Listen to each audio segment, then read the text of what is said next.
Remdesivir ini adalah salah satu obat, standard of care sebetulnya yang, kita memang sudah juga masukkan ke dalam, eee pedoman, pengobatan, COVID-19 ya dan, cara kerjanya adalah, dengan, menghambat, RNA virus sehingga tidak,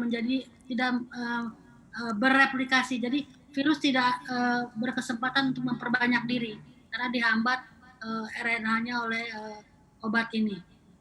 Mhm. Berarti bisa dikatakan virus tidak bermutasi juga di dalam tubuh pasien ketika terinfeksi COVID-19 ketika sudah menggunakan remdesivir ini? Ya, sebetulnya tidak ada hubungannya dengan mutasi. Yang dimaksud Mhm. adalah bahwa obat remdesivir ini menghambat replikasi dari virus. Jadi virus itu kalau masuk ke dalam tubuh manusia, kalau sudah dia berikatan, dengan, sel, maka dia kemudian akan melakukan replikasi atau memperbanyak diri. Nah, inilah yang dihambat oleh, obat remdesivir ini. Mhm. Adakah sebenarnya efek samping yang ditimbulkan dari remdesivir ini? Iya, sebagaimana obat, lainnya, remdesivir juga mempunyai efek samping, terutama, terhadap, liver atau hati dan juga terhadap ginjal. Mhm. Selain remdesivir, obat apa sebenarnya yang lazim lagi digunakan dalam treatment COVID-19, dokter? Ya, jadi saya sebetulnya ingin menyampaikan bahwa obat yang spesifik untuk COVID-19 saat ini belum ada. Tetapi kita memberikan obat-obat ini secara empiris, artinya berdasarkan pengalaman-pengalaman sebelumnya. Remdesivir ini sebetulnya dulu ditujukan untuk virus Ebola, tapi kemudian di banyak negara dipakai untuk COVID dan ternyata juga memberikan efektivitas yang lumayan.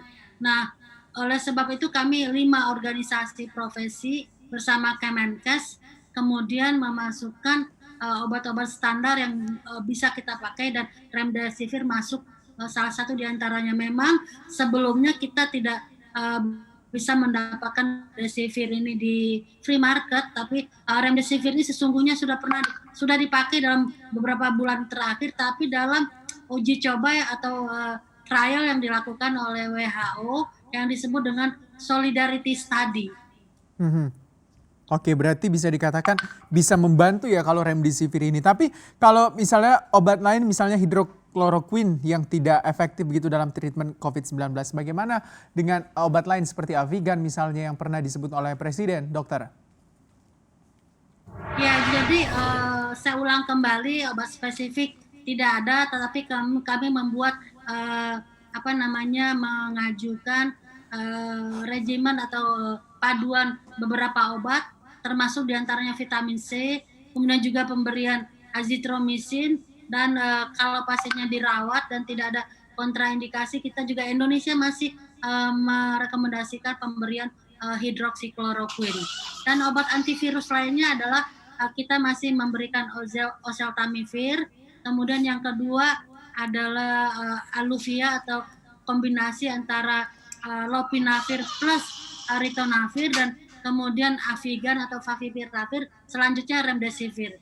Memang remdesivir ini belakangan muncul karena, sebetulnya masih banyak dipakai oleh negara lain dan baru sekaranglah Indonesia, punya kesempatan untuk, impor begitu ya. Mhm. Untuk Ya, jadi saya sebetulnya efektivitas tidak. dari remdesivir seperti apa, dokter, untuk mencegah replikasi virus? Iya, jadi, kalau di negara lain efektivitasnya dikatakan, cukup efektif, tapi kalau Indonesia yang solidarity study yang dilakukan oleh WHO yang juga salah satu AM-nya memakai remdesivir, itu belum ada, hasilnya keluar hingga saat ini. Dan untuk, remdesivir yang sekarang baru datang, kita juga, seperti saya di Rumah Sakit Persahabatan, kami baru akan melakukan uji coba terhadap 25 pasien.